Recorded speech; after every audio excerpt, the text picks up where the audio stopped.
Assalamualaikum warahmatullahi wabarakatuh. Saya Abdul Hanan. Di sini saya akan membahas tentang studi Al-Quran. Studi Al-Quran dilihat dari sisi yang akan kita bedah, bukunya Kunto Wijoyo. Yang pertama ini melihat studi Al-Quran dari pengilmuan Islam dan paradigma Islam. Kenapa saya memilih studi Al-Quran dilihat dari bukunya Kunto Wijoyo ini? Karena Kunto Wijoyo ini menurut saya ini cukup berhasil untuk mengkontekstualisasikan ilmu-ilmu Al-Quran. Baik, lanjut ke slide yang kedua.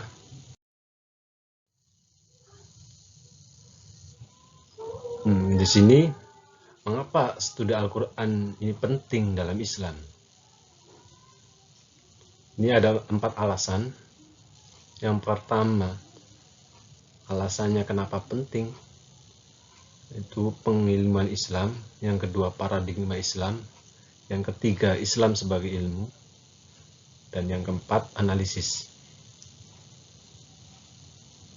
Bagaimana sih pengilmuan Islam? Apa sih paradigma Islam?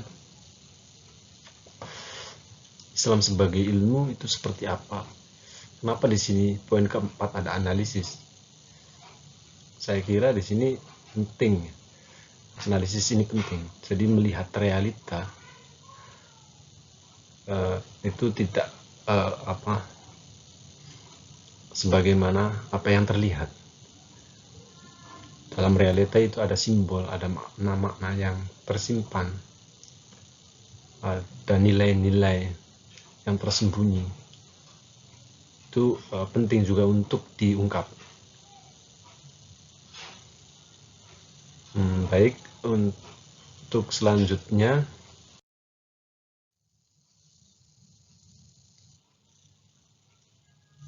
pada slide yang ketiga ini,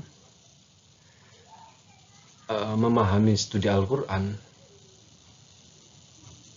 saya akan melihat dari 3 pandang studi Al-Quran. Bagaimana studi Al-Quran itu menurut golongan timur, ulama-ulama sekitar Jazirah Arab, Mekah dan lain sebagainya. Bagaimana golongan barat, bagaimana akademisi barat melihat studi Al-Quran. Kemudian yang ketiga ini golongan kita. Bagaimana para intelektual kita ini memahami studi Al-Quran. Dari studi Al-Quran ke teks. Teks ini,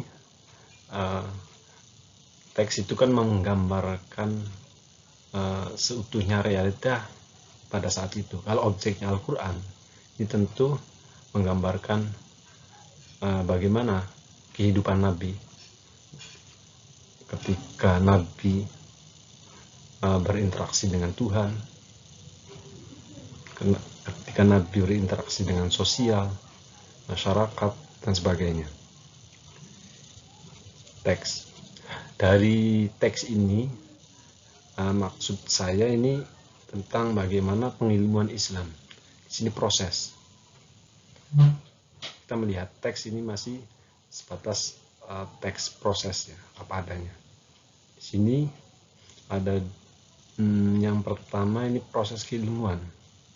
Jadi proses pengilmuan Islam, keilmuan Islam itu bergerak dari teks Al-Quran menuju konteks sosial, kemudian ke ekologis manusia. Dan yang kedua, dalam pengilmuan Islam, kita harus melihat realitas melalui Islam dan eksistensi humaniora dalam Al-Quran. Jadi kalau pada abad kedua, ulama usul itu untuk mengungkap makna dari teks ini, pandangan timur ya, itu ada dua. Yang pertama, makna itu muncul dari golongan-golongan tertentu, mereka menyebutnya hakikatun urfiyah khosoh, dan makna terbentuk itu dari di luar golongan-golongan tertentu, mereka menyebutnya hakikatun urfiyah anah. Dan teks ini, makna dari teks itu sifatnya zoni, artinya dia fleksibel, berubah-berubah, melihat situasi dan kondisi. Jadi kalau dalam teori hermeneutika Al-Quran itu ada teori afektif historis. Di situ melihat teks itu harus melihat bagaimana kondisi seseorang itu, kemudian situasi yang melingkupinya. Dari teks menuju konteks. Konteks ini yang saya maksudin paradigma Islam, jadi hasilnya.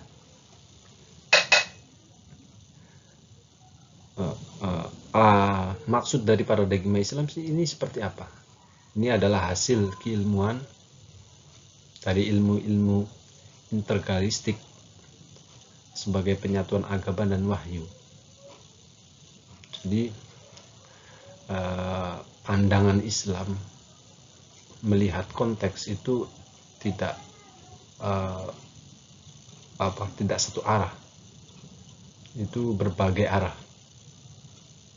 Kalau kita melihat satu objek itu bisa dari depan, belakang, kanan, kiri, atas, bawah. Jadi sifatnya fleksibel. Kalau ulama fikih memahami itu zoni.